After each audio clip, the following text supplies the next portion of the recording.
प्रभु श्री राम की पावन धरा अयोध्या की भूमि से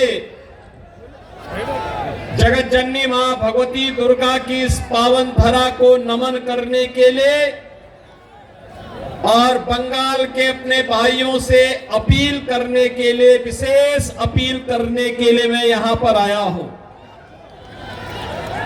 बहन और भाइयों, बंगाल की परंपरा पर हर भारतवासी गौरव की अनुभूति करता है, लेकिन आज की जो परिस्थितियां बंगाल की हैं, हर भारतवासी उससे चिंतित भी है। भारत को राष्ट्रगान और राष्ट्रगीत देने वाला बंगाल, अनेक आध्यात्मिक गुरुओं को देने वाला बंगाल, भारत की क्रांतिकारियों की एक लंबी श्रृंखला को पैदा करने वाला बंगाल, अनेक वैज्ञानिक और साहित्यकारों को जन्म देने वाला बंगाल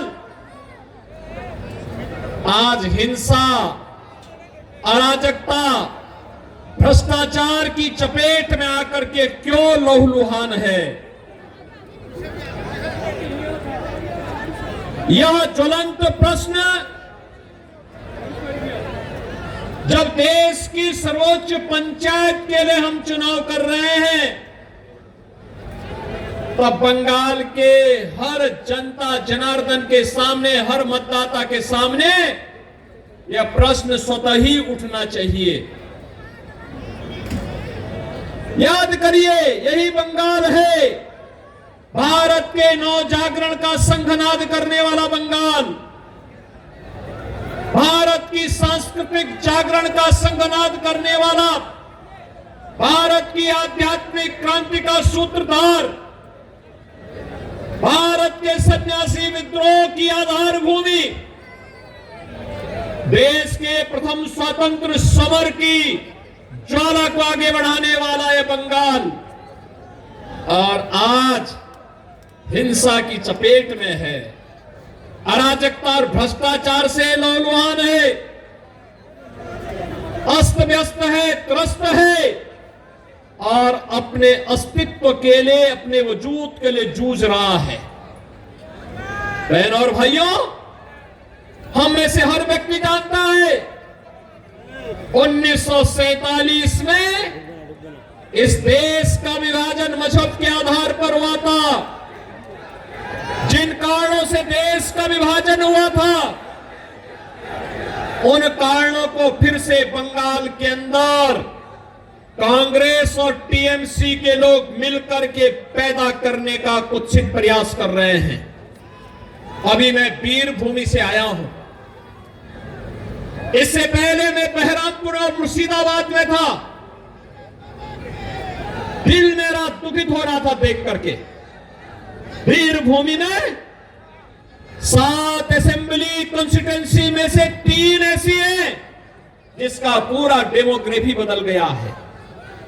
वहां पर रामनवमी के जुलूसों पर हमले होते हैं। बहनों और भाइयों, ये बंगाल है। 15वीं सदी में बंगला रामायण लिखा गया था।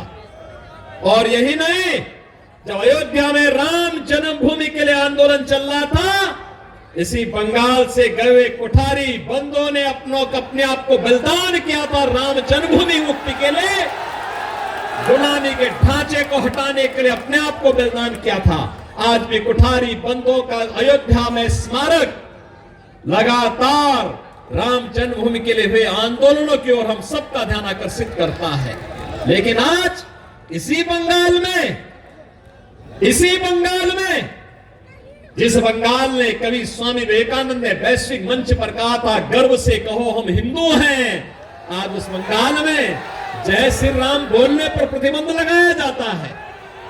आज उसी बंगाल में, जिस बंगाल ने कभी बांग्ला रामायण लिखा था, आज जय श्री राम बोलने पर उस पर गोली चला दी जाती है, शोभा यात्राओं पर हमले कर दिए जाते हैं, सरकार के द्वारा झूठे मुकदमे दर्ज कर दिए जाते हैं। और उपद्रवियों के सामने पूरी की पूरी टीएमसी सरकार मौन बनी हुई है। बहनों और भाइयों,